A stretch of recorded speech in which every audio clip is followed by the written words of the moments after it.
What's a YouTube day here for Zephyr Wargames, bringing you an updated Phantasm Spiral deck profile. Now, obviously we've had the release of Mr. Boy as well, which is a massive plus. We got some Umi or Legendary Fisherman support that kind of works really well for Phantasm Spirals in this form of Rage of Kyushin and a trap card as well. So, without further ado, I'm going to take you through the deck profile and show you what this deck can do. Now, for those of you in the past that have played this deck, you know it's a vanilla deck that does really well at spamming out big board monsters and tokens, being able to activate traps from hand. It's kind of like a mix of Magi Bullets or Magical Musketeers, whatever they're called now, which will soon be coming out. Anyway, we start off with two Phantasm Spiral Dragons. Now, some people play one, which is completely fine. The reason I play two is because there have been some times where I'm like, I've got the ability to bring a second out on board, which will finish my opponent off. So I play two just for those chances. The fact you can revive him from grave as well means that card of demise is never a bad thing. I play triple Megalo Smasher X. Now I'm kind of in the middle of engines at the moment. I'm trying to figure out which way I want to go most. So with Megalo Smasher X, obviously you've got the dinosaur and you've got the water kind of play there. I need to try and look for another vanilla level 4 because then that will kind of focus my deck more around the Shark Toe plays and the Mr. Boy plays. But my other three is free Sabersaurus, again going for the dinosaur engine, and this can help you get you into Evosaur and Dulcra as well, Dulcra and Lagia, which helps out massive. But if the other option, like I said, is if you turn this into a level 4 water vanilla and then kind of go from there, it can help extend your plays in a different direction. Now on to the spells. We play triple Card of Demise. Now it's a shame, but this card is incredibly expensive. You don't have to play this. It just helps the consistency of the deck so much because it helps you get to your trap cards. And yes, you can play your trap cards from hand and stuff like that, but it can also help get you into your lockout cards, your field spell should you need it, and then all your other counter traps. But it's not an absolute must. If you don't play Card of Demise, you want to make it more budget, take Card of Demise out, put maybe, you could put Pot of Desires in if you wanted to. Other than that, you'd probably put in more Rage of Kyushin, a third Rage of Kyushin, a third Terraforming, and then probably a third Phantasm Spiral Crash, in my opinion, or you can play more counter traps. It's entirely up to you. Next up we play triple Pot of Dueling. You very rarely special summon during your turn. You're special summoning out a token during your opponent's turn when they do something, and then when you're special summoning during your turn, you've kind of already got your board set up and ready to go. So Pot of Dueling is pretty much a must in this deck. Triple Heatwave. Heatwave is kind of like your combo piece. If you open up with this card, mate, if you open up with two of these, you've got game. I mean, you just open up with one, activate Heatwave. Your opponent can do nothing. You can do everything because you're always you're only playing vanilla monsters. You're not playing effect monsters. And then during your second standby phase, you just hit another one, and they're shut out for 2 turns. Triple Pacifist, the Phantasm City. This is always treated as Yumi, which is why it works with the Legendary Fisherman support. This also brings you out a token if you don't control any, a level 8 water, 2k attack, 2k defense, and then you get to add when you normal summon a. So you cannot normal or special summon effect monsters to turn you activate this card. That's absolutely fine, you very rarely do anyway. If you normal or special summon exactly one normal monster, so the token counts as well, you add one Phantasm Spiral card from your deck to your hand. So even if you've activated Card of Demise, if you get, as soon as your opponent does something while this is on the field, you bring out your token then searches you out a trap, and your trap is then live because you've got Yumi and you control a normal monster. So synergy works massively well. Double Terraforming, you can easily play this at free. But with the new trap card, you can activate Yumi from your hand or graveyard when it's activated, so you can recycle your cards anyway. Double Rage of Kyushin. You can play this at free if you want. I think it's a really cool card.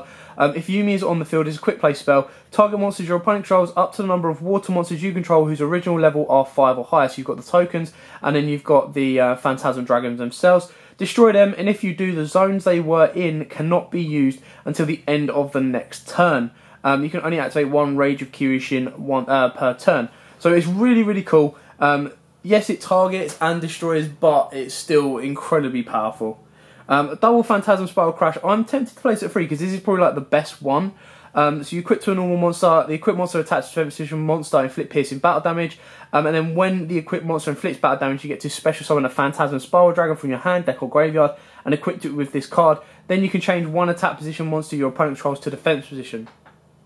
So the reason I think this is the best is because it's the most effective. Like, no matter what your opponent does, if they put it in defense or attack, you'll always get the effect off in that sense. But then when you look at double Phantasm Spiral Grip, you equip it to a normal, it's gain 500 attack, and then when the equipped monster destroys an opponent's monster by battle. So, yes, it's more effective, but if your opponent has like a card that can't be destroyed by battle and flips it up, because you've done piercing damage with that one, it's more live. And the last one we play is Phantasm Spiral Wave. You equip to a normal monster. The first time the equipped monster will be destroyed by battle each turn. It is not destroyed. At the end of the battle phase, if the equipped monster battled, you special summon one Phantasm Spiral Dragon from your hand, deck, or graveyard and equip it with this card. If they have any cards in their hand, your opponent discards one card. So that's the main reason why you play this. But to be totally honest, I might tempt this up to go into a crash or just add a crash in itself. So that's it for the spell lineup. Now onto the trap lineup. Oh, there we go. So the trap lineups, we play triple Phantasm Spiral Battle. This is the most important trap of the Phantasms, because you basically, if all the monsters you control are normal monsters, minimum one, you can target one card your opponent controls and destroy it. If Yumi is on the field, you can activate this card from your hand, and you can banish this card from your graveyard, then target one normal monster you control, equip that normal monster with all Phantasm Spiral equipped cards you control that can equip to it. So basically, if your opponent goes, right, I'm going to take out your Phantasm Dragon to then get rid of your equipped cards, you banish this and re-equipped it to maybe like your Megalo Smasher or your Sabersaurus. Next up, double Champions of Allegiance. You can play this at 3. The only reason I'm playing this at 2 is because I'm playing this at 2 and Sonic Strike at 1. You can obviously bump Sonic Strike up if you want, or Champions of Allegiance. The reason is, if I don't have a level 7 monster, then Sonic Strike is still active. If I do have a level 7 monster, you know, it's just so I've got both backups if I need it. I then play double Storm and Mirror Force because I'm playing the Demise variant. I want to be getting into traps, and it's quite nice to have Mirror Forces because they're not heavily used now this much. Like, they're not, you know, it's very rare to run into a Mirror Force sometimes, which is why I think at the moment it kind of has that surprise factor of, if he's got a D barrier, if he's got this, he's got that, you know, and go from there.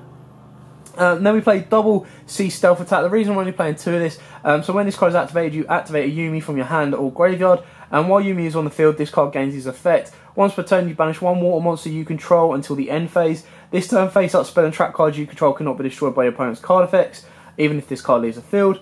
And then at the end of the damage step, if your water monster, whose original level is 5 or higher, battles an opponent's monster, destroy that opponent's monster. So if your opponent has like a huge beater on board or something like that, then C Stealth Attack helps you clear that off and deal with it. The 1 TT, because we're playing Demise variant, if I'm not playing the Demise variant, play Rigeki or Dark Hole, it's entirely up to you. This is just quite nice that if I do like activate Heat Wave and then settle my back row because I haven't drawn into a monster, TT's another like ability to help you out.